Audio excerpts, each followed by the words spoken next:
Alors, mes invités aujourd'hui ont deux chats et Anne-Laure, que j'ai rencontrée lors d'un stage en communication animale, me dit: mon beau-frère est très farceur, ma sœur aime écrire et ces deux-là ont créé un livre de leur vie raconté par leur chat. Un livre très marrant, dit-elle, pour les adultes et les enfants. Donc, j'accueille Camille et Christophe. Bonjour tous les deux. Bonjour. Bonjour. Et alors, c'est vrai ça, Christophe est très farceur, Camille? Ah oui, oui, oui, oui, oui, ça c'est vrai. Ça fait partie Absolument de, pas. ça fait partie des choses qui m'ont, au début, je me suis dit, oh là là, c'est trop, mais finalement, qui tous les jours me conforte que je suis contente d'être avec lui. Voilà. D'accord. Et alors, vous avez écrit un livre tous les deux. Tous les deux, vous avez deux chats. Vous aviez deux chats ou vous les avez encore? Alors, on les a encore. On en avait un chacun avant de se connaître. Et maintenant, ils s'entendent comme chien et chat, j'allais dire. Ah, d'accord. Donc, c'est les fameux petits mou et gros mou. Alors, c'est vraiment leur nom ou c'est le nom uniquement du livre? C'est uniquement le nom dans le livre. Ah, Ils ont une identité dans la vraie vie, mais on ne la diffuse pas. On les ah protège. bon? Mais alors, comment ça a démarré cette histoire? Qu'est-ce qui vous a pris tous les deux de vouloir écrire un livre alors, je dois quand même dire que Christophe, on va commencer par toi, c'est pas très comment Ah, fair play pas de par problème. rapport aux femmes, mais bon, on va dire Christophe, c'est alias Krieg, ça aussi on y reviendra dans un instant, ingénieur en freelance, créateur d'une entreprise de service, tu nous expliqueras quel type de service. Et puis Camille, toi tu es responsable des achats dans une petite et moyenne entreprise, donc tu t'occupes d'acheter des piles, des prises, des ampoules. Donc, a priori, aucun lien avec l'écriture, aucun lien avec cette envie d'écrire. Donc, qu'est-ce qui vous a donné envie d'écrire ce livre tous les deux? Qui Alors, commence? c'est- c'est- on peut dire que ça remonte à un certain temps. Par ailleurs, on a déjà eu d'autres idées d'écriture antérieures à celle-ci, qui sont pas forcément terminées, mais pas abandonnées, hein. Notamment sur de la science-fiction. Donc, ça se rapproche peut-être un petit peu plus des domaines que je côtoie, même si ça reste évidemment imaginaire. Et puis un jour, nous étions en voyage à Paris, hein, on commençait à parler de ce fameux bouquin de science-fiction. Et de fil en aiguille, j'ai commencé à l'écrire d'ailleurs, et puis on est revenu peu de temps après, hein, en fait, ça s'est un peu enchaîné. On était tous les deux, on parlait des chants, on s'est dit, mais comment on partait quand on revenait, ils mettaient un bazar monstre, mais qu'est-ce qu'ils font? Enfin, c'est quoi cette Quelle est leur vie histoire? secrète? Et, et finalement, on s'est dit, bah, tiens, ça serait drôle qu'ils aient une vie parallèle à celle qu'on connaît, qui est quand même assez simple, euh, et s'imaginer donc qu'ils auraient des envies, une organisation, des choses très complexes finalement pour des chats, et qui serait d'autant plus surprenant d'ailleurs s'il y avait la moindre vérité là derrière. Et Donc on d'ailleurs, s'est dit, quand j'ai vu un petit peu, je suis allée fouiller sur Internet, après qu'Anne-Laure m'ait parlé de vous, je me suis dit, mais il faut que j'aille voir ça. J'ai vu que vous avez une page Facebook et que vous êtes distribué chez quelques libraires sur le net. Le livre est également disponible sur une application, je crois, non? En fait, ah si, c'est le Kindle. Kindle de Amazon, en fait. Oui, oui, oui, D'accord. oui. Amazon. Alors, Bon, un Kindle, Christophe ne suit pas cette partie apparemment. le Kindle, soit on possède la tablette Kindle où on peut lire on peut lire sur une tablette exprès, soit apparemment on peut télécharger l'application Kindle sur une tablette classique ou Hmm. le téléphone et on peut acheter donc la version numérique, donc qui s'appelle Bon, Kindle. alors Christophe, je te L'avantage des laisse tablettes, nous c'est qu'elles présenter. complètement plus. Oui, je te laisse nous présenter Petit Mot et Gros Mot en images, je veux dire. Ah, alors, je peux montrer. quelques images. J'ai pas encore tout mis sur sur la page Facebook. Puis Partager. après, on va parler d'eux un petit peu, qui fait quoi. Donc, Timou et Gros Mou, ce sont des chats qui. Il y en a un qui est. Petit et un petit peu rond, mais ça se Voilà. voit pas trop. Et l'autre qui est gros et rond. Et alors, leur point commun, c'est qu'ils ont les mêmes humains, c'est-à-dire vous. Hmm. Oui. Leur, C'est leur, représenté sous d'autres noms. Oui, oui. oui, oui, oui, j'ai vu qu'il n'y avait pas vos noms non plus dans le livre, mais qui écrit quoi alors? C'est Christophe, c'est toi qui dessine et c'est Camille qui Ah, écrit? non, non, c'est Christophe qui a tout écrit.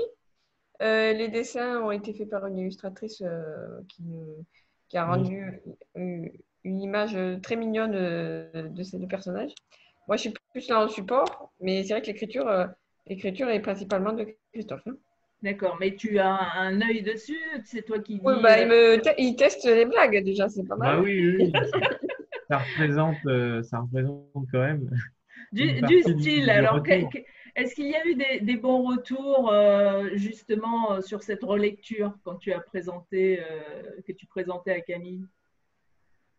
Alors, effectivement, d'un point de vue général, il est assez difficile de dire à qui on adresse ce livre parce qu'effectivement, il y a plusieurs niveaux de lecture. On a un premier niveau où effectivement, c'est une petite histoire mignonne, assez innocente finalement, donc qui s'adresserait plutôt à des enfants et qui est de préférence sur comment dire, qui aimeraient bien les chats, quoi, et pas forcément parce qu'on leur fait pas vraiment de cadeaux, hein.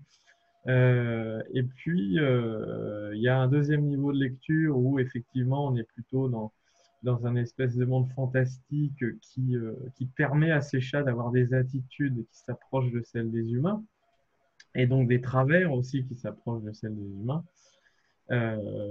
Et puis c'est là qu'on va un peu plus finement dans les interactions humaines et puis qu'on va dénoncer un peu, euh, ou plutôt mettre en lumière sans aller vraiment en profondeur, hein. Le but, c'est Hmm. pas d'être un polémiste, mais plutôt de dire, bah, il y a bien ce petit travers dans la société, il y a bien cette petite chose, et ben, on les retrouve à l'intérieur de Hmm. Timon et Gromit.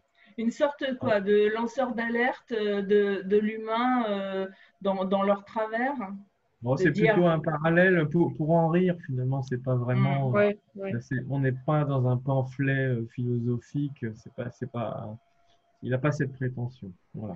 Alors C'est vrai que- ouais, c'est un zoom sur quelques identités fortes Mhm. de quoi, de la famille, des amis, des collègues. Elles viennent d'où les inspirations?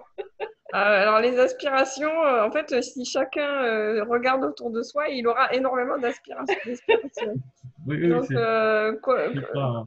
qu'importe qui nous sommes, si on ouvre bien les yeux, il y a beaucoup, beaucoup de choses à prendre pour Mhm. le bien. Voilà.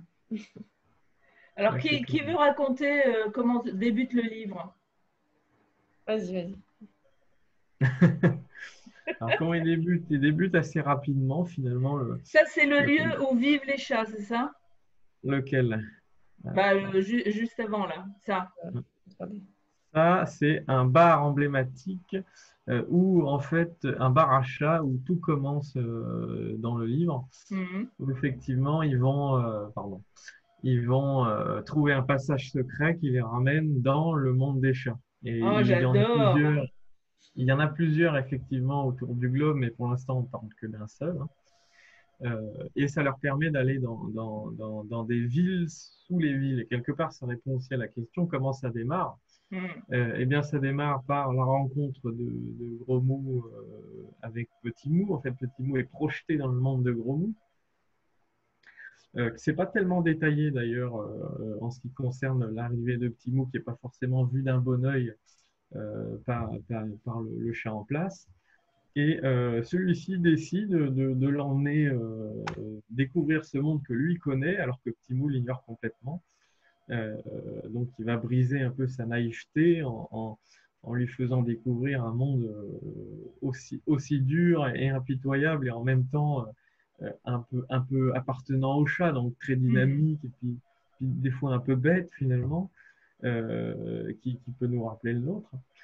Et tout se passe au moment où ils arrivent dans ce bar qui est désert, hein, puisque c'est un dimanche matin, si ma mémoire est bonne. Et dans ce bar, ils passent dans un placard à balai, et puis ils passent derrière un carton qui est déclaré comme étant un carton fort, puisque c'est le dernier rempart avant de rentrer dans la petite encoche qui leur permet d'arriver à l'autre monde. D'accord. Donc ça, c'est quelque part, c'est leur porte des étoiles, quoi. Donc ils rentrent dedans, ils arrivent de l'autre côté, et ensuite ils peuvent naviguer entre les villes une fois qu'ils sont en dessous. Et alors, qu'est-ce qui se passe justement une fois qu'ils sont de l'autre côté? Est-ce que ça ressemble à la vie des humains ou c'est très différent? C'est pas très différent, justement. Ils ont leur spécificité, c'est clair. Hein. Ils ont par exemple, ils n'ont pas des salons de thé, mais des salons de lait parce qu'ils préfèrent boire du lait. Le thé, je pense pas que ça les intéresse. Ils ont un certain nombre de caractéristiques particulières. Ils ont une force de l'ordre. Alors, chez les chats, on peut imaginer que ça ne veut pas dire grand-chose, mais bon, ils sont là quand même. Ils ont des artisans qui fabriquent des trucs qui leur correspondent, des espèces de roues de hamster qui leur servent pour animer des choses. Enfin, ils ont des concours aussi qui leur correspondent. C'est un des premiers éléments importants de l'histoire, c'est un fameux concours, le concours du chat qui est le plus mou, parce qu'ils adorent tout ce qui est mou. Et il s'avère qu'il se passe des choses surprenantes dans ce concours. Et voilà, donc il y a un certain nombre de petites choses qui sont évidemment inimaginables chez nous, qui sont chez eux et inversement. Ouais. Alors, quand vous commencez à mettre le projet, parce que moi, les premières réactions que j'ai quand je t'entends, Christophe, c'est de penser aussi à un peu, alors certes, ce côté science-fiction où ils se retrouvent grâce à plusieurs espaces dans un monde parallèle, mais il y a aussi ce côté un petit peu, James Bond, tu vois, quand… Tu as fait exprès de faire ça? De choisir… En fait, ils ont un petit côté, ils ont un côté secret. Ils ont un code qui s'appelle le code des chats domestiques. Pour l'instant, il n'est pas très détaillé, mais enfin, je sais déjà ce qu'il doit y avoir dedans. À savoir que jamais les humains ne doivent s'apercevoir qu'ils ont leur monde à eux, qu'ils ont leur truc à eux, et ils sont là aussi pour les soigner quelque part. Donc, et puis il y a des chats qui ne sont pas en accord avec ça. On a une espèce de mafia des chats qui s'appelle la chafia, qui est complètement contre ces principes, qui essaie de mettre un maximum de mazar. Et puis effectivement, oui, ils ont ce côté très secret. Alors, on peut parler effectivement, c'est comment dire, un côté science-fiction, mais c'est très simple, hein, pour passer d'un monde à l'autre, c'est simplement un tunnel. Une porte, quoi. Gravé dans du granit, un truc qui évidemment, les chats auraient énormément de mal à faire et qui leur permet d'aller dans des villes comme celle-ci qui sont mi-troglodytes, mi-ressemblantes à la ville du dessus. Donc là, c'est par exemple et toi, Christophe et Camille, est-ce que vous avez une préférence entre petit mou et gros mou? Ah non, impossible. Enfin, pour moi, impossible. Ah non, c'est impossible. C'est impossible. Ils se complètent parfaitement. Comme dans la vraie vie, on va dire, des vraies stars, et comme dans le livre, ils se sont parfaitement complétés et ça fait un duo de choc, quoi. Donc, c'est pas possible de choisir. Alors, et dans les lieux où ils vendent ces chats, est-ce qu'il y a des souris? Alors, pour l'instant, ils ont des décors en souris. J'ai pas encore. Les souris ne sont pas encore rentrées dans l'histoire? Non. Les chiens, ça commence, mais les chiens rentreraient dans le monde des chats? Oh, mais alors ça veut dire qu'ils… Ils n'y vont pas. Ils n'y vont pas. Bon. Non. Ils ont leur truc à eux aussi. Hein. Ils auraient eux aussi un monde parallèle? Peut-être, ouais, peut-être. Une possibilité, oui. Rester évasif quand même. Ben oui, oui, oui. Alors, le premier livre, tu disais tout à l'heure, Christophe, que c'est 3 lectures. Donc, on peut aussi bien l'offrir à des enfants qu'à des ados, qu'à des adultes. Si on Ouais. aime les chats, on y trouve son compte. Et si on n'aime Mm. pas les chats, on y trouve son compte aussi, parce que tu Oui. disais, enfin, ils en prennent pour leur grade, quoi. Alors, par exemple, qui veut donner des exemples? Ah, Moi, je dirais qu'il y a un peu. En fait, les chats, pour ceux qui aiment les chats, ils savent qu'ils ont ce côté un peu dédaigneux, mais on les aime quand même. Enfin, on ne peut pas s'empêcher de les aimer. Ils ont ce côté un peu bourgeois, un peu égoïste, qui fait leur mm. particularité. Et c'est sûr, il y a des choses dans le livre où c'est mis en avant, on va dire. Donc, il y a ce côté-là. Et ceux qui n'aiment pas trop les chats, qui préfèrent les chiens, par exemple, ils vont être d'accord avec ça. Donc, en fait, des deux côtés, ça, c'est un exemple qui peut faire que des deux côtés, les deux points de vue peuvent être contentés. Hmm. Est-ce que tu disais que c'était pas un livre philosophique, Christophe, mais est-ce que tous les deux, vous avez des messages qui vous tiennent à cœur, que vous avez envie de transmettre comme ça dans le livre? Peut-être un message écologique ou un message un petit peu plus spirituel? Est-ce qu'il y a Alors, des messages avoués? de manière générale, on essaie de pas trop aller dedans quand même. Par exemple, on a un passage où effectivement il y a une espèce d'alarmiste farfelu qui essaie de faire un peur à tout le monde, mais finalement, on verra plus tard que bon, il n'a peut-être pas complètement tort, et puis en même temps, il a raison. Enfin, c'est c'est pas, c'est pas C'est pas, forcément, oui, c'est plus nuancé, c'est plus ouais. nuancé. C'est Sur pas chaque, noir ou blanc, mais il y a Non, oui. ouais. c'est plus nuancé. Pour en revenir juste au côté, comment dire, satisfaisant sur l'histoire, aussi bien pour ceux qui aiment les chats que ceux qui ne les aiment pas, aussi bien pour... je pense quand même que si on aime les chats, forcément c'est plus attirant. Il ne faut pas non plus s'imaginer qu'on leur tire dedans tout le temps. Enfin, en même temps, on profite, c'est vrai, pour montrer un peu tous les travers qu'on peut imaginer, la fainéantise des Et oui, chats, voilà, par exemple. ou Ouais. au contraire, l'hyperfolie spontanée. Il y a un peu, il y a un peu tous ces traits. On les dépeint sans véritablement, comment dire, en dehors de tout sentimentalisme, on essaie de montrer un peu à quoi ils ressemblent. Et en même temps, je ne sais pas si Anne-Laure vous a parlé du stage de communication animale qu'elle a fait.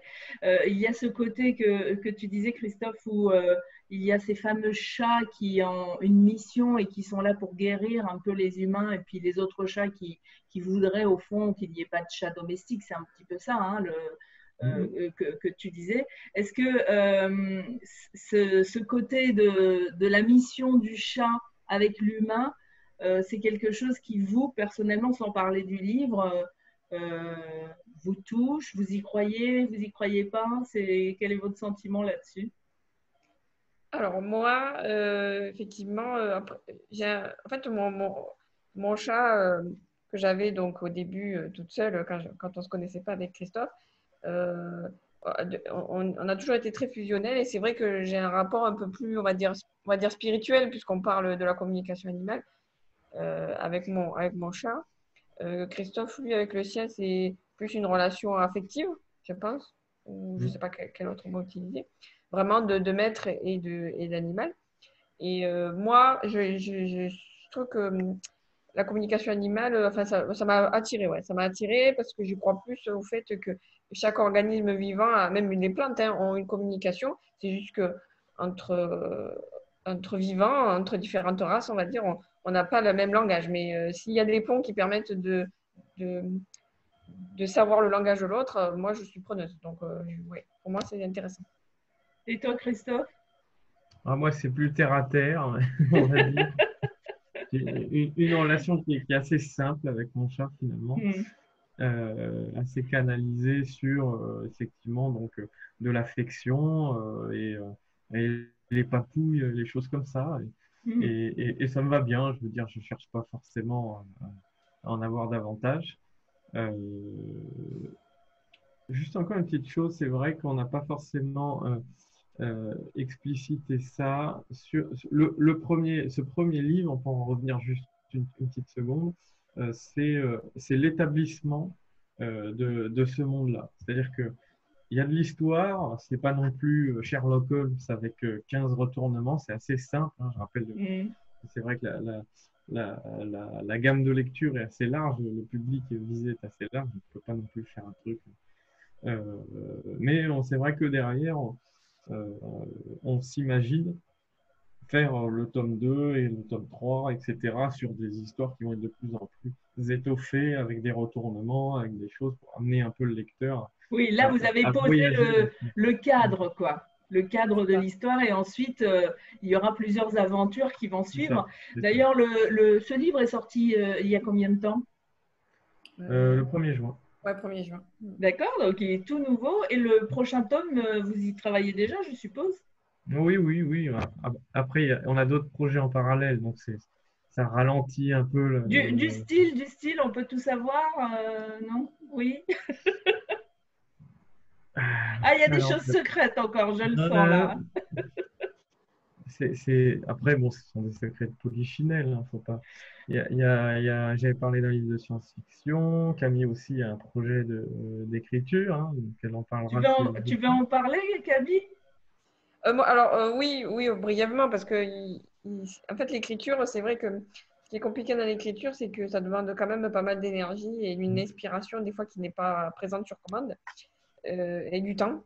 Mais bon, moi, j'ai un projet de faire une histoire un peu plus thriller, vraiment terre à terre, humaine, tout ce qu'il y a de plus, de plus réaliste. Mais voilà, quand on a, comme je disais tout à l'heure, autour de soi, dans sa vie, qu'on vit des choses plus ou moins heureuses, etc., il faut savoir prendre les informations qu'on vit finalement et puis s'en inspirer pour après faire une arborescence d'idées. Et c'est pas facile en fait de faire ça, mais ça peut créer énormément d'histoires qui peuvent intéresser beaucoup de personnes. Ah bah oui, ça veut Donc, dire quoi? Vous vous promenez chacune avec un petit carnet et vous prenez des notes de ce qui se passe autour de vous? alors, ouais, plus Christophe est beaucoup comme ça. Moi, Mm. je suis plus à le garder dans mon cerveau et des fois oublier. C'est peut-être pas une très bonne idée d'ailleurs. Il faudrait que je note un peu plus. Mais tout est bon à prendre, on va dire. Voilà. Et des fois, spontanément, il arrive que la nuit, on se réveille en se disant, tiens, il est 3 heures du matin, je me réveille, ah ouais, c'est une bonne idée. Vite, vite, mon carnet, que je l'écrive. Oui. N'importe quel support, le téléphone, le carnet, tout ce qui réceptionne des idées. C'est chouette ça. Et un mot pour, sur sur les illustrations, parce que moi je vois par exemple, je suis dans une association et j'ai un ami qui fait les affiches. Et je sais que des fois je suis au petit détail près. Ah, est-ce que tu pourrais me remettre la photo un petit peu plus à gauche, le ci un petit peu plus à droite? Donc est-ce que vous, sur les illustrations que vous travaillez, comment s'appelle déjà l'illustratrice que vous avez avec qui vous Aurélie travaillez? Guarino. C'est Aurélie Voilà. Guarino qui l'a fait. Et comment vous travaillez tous les trois ensemble? Alors, au départ, enfin, c'est la première fois qu'on travaille avec elle, hein, donc on a essayé d'établir un peu un process avant même de la contacter. On a établi un cahier des charges, tout ce qu'il y a de plus rationnel, avec Petit mot l'ensemble doit des être comme chapitres. ça, gros mot doit être comme ça. Après, on a laissé une certaine liberté parce qu'il ne faut jamais brider l'artiste, hein, c'est une très mauvaise idée. Par contre, on a quand même dit voilà ce qu'on voulait. Par exemple, c'est sur cette photo là que je partage en ce moment, ce qu'on appelait le photomatou. Donc, on a effectivement 4 images avec les deux protagonistes. Elle dit bah, dans le premier, ce serait bien que ce soit un peu festif, un peu machin. Et puis, à un moment donné, ils se battent et enfin, on les revoit à nouveau normaux. Et c'est exactement ce Normaux, mais que. avec juste le mais petit avec un détail peu, voilà, il y a Voilà. des Oui, petits- Mais c'est ça le petit plus oui. qu'apporte Aurélie, qu'a apporté Aurélie, c'est de donner un peu vie quelque part à ses dessins et c'est ce qui nous a beaucoup plu. Celui-ci a Donc, été plus compliqué à mettre en œuvre. oui. Il fait Il y a plusieurs beaucoup d'idées. itérations. C'est voilà. Après, ça s'accorde. Hein, il y a Par exemple, on des a idées. rajouté Voilà. le Rhin derrière, là. Le quoi? Le Rhin, le fleuve, le Rhin ici, Où se ça? trouve là, là Ah, au fond, d'accord. à gauche, avec les autres Voilà, c'est poissons des qui sont en petites dessous. subtilités des fois. Hmm. D'accord. Alors, le Rhin, parce que finalement, cette histoire se déroule où? Ah, ça, c'est la ville de Katzbourg qu'on voit, qui est donc en dessous de la ville de Strasbourg. D'accord. C'est Et pour ça qu'il y a des mots, Schmutzkatzen, il y a des trucs. Tu peux rappeler les humains, la culture humaine de Strasbourg. Local. j'adore le dieu des croquettes. C'est le dieu des croquettes. Là, D'accord. ils sont païens, ils sont païens. Oui. Le chat d'épices et article mou, j'adore aussi. Donc ça, c'est vraiment, vraiment chouette. En tout cas, moi, quand Anne-Laure m'a parlé, enfin, elle m'a pas parlé qu'à moi, on a un petit groupe de ceux qui ont fait la communication animale. Elle me dit, oh, mon beau-frère et ma belle-sœur ont écrit un livre, il est tellement génial. Alors elle dit, je suis pas impartiale, mais vraiment, il faut leur en parler. Et moi, j'ai eu tout de suite envie de vous entendre parler de cette aventure. Est-ce que vous avez envie de rajouter quelque chose sur Petit Mou et Gros Mou? Alors moi, je vais raconter une petite histoire très rigolote qui est en train de se passer sous mes yeux. Et c'est le genre de choses qui peuvent inspirer pour un livre. Il y a un des chats qui veut sortir, qui veut ouvrir la fenêtre, la porte-fenêtre. Ils savent très bien le faire. Sauf qu'ils sont coincés par le tabouret qui se trouve devant la fenêtre, mais ils sont eux-mêmes sur le tabouret. Donc, ils n'arrivent pas à ouvrir la fenêtre. Donc, voilà, donc ça, Christophe note. Donc ça, ce sont des petites choses du quotidien que peut-être des personnes lambda ne feraient pas attention, mais qui nous font beaucoup rire. Et donc, s'ils nous font rire, nous, pourquoi pas faire rire d'autres personnes. Voilà. Oui, ou quand il y a un exemple qui a été repris du même genre, c'est ils se mettent devant le store qui est fermé et ils regardent. Et ça, ça c'est extraordinaire. Je veux dire, on peut se demander ce qu'ils font. Après, on peut s'imaginer qu'ils sont en train de parler dans une oreillette, j'en sais rien. Enfin, oui. là, pour le voilà, coup, ça part de là, on va dire. Bon, le mien, quand il se met en face de la porte, sans bouger, c'est le message, c'est je veux sortir. Ah, oui. Donc, ouvre-moi la porte. Bon, ben, en tout cas, merci à tous les deux d'avoir pris ce temps sur le dimanche, la fête des pères aujourd'hui. Vous avez pensé à embrasser vos papas? Oui. Bon, alors moi je vous embrasse aussi et je vous remercie. Je vous souhaite le meilleur pour la suite parce que celui-là, il vient juste de sortir, donc il est tout nouveau, tout chaud. Mais c'est tellement, moi, j'ai un chat, mon mari n'en a pas, mais je suis sûre que c'est le genre de livre qui pourrait très bien lui plaire aussi et une belle idée cadeau en tout cas si quelqu'un a un anniversaire à fêter. Prochainement. Donc, l'histoire de Petit Mou et Gros Mou, écrite par Camille et Christophe. Merci encore à tous les deux. Merci. Merci à toi. À bientôt. Merci.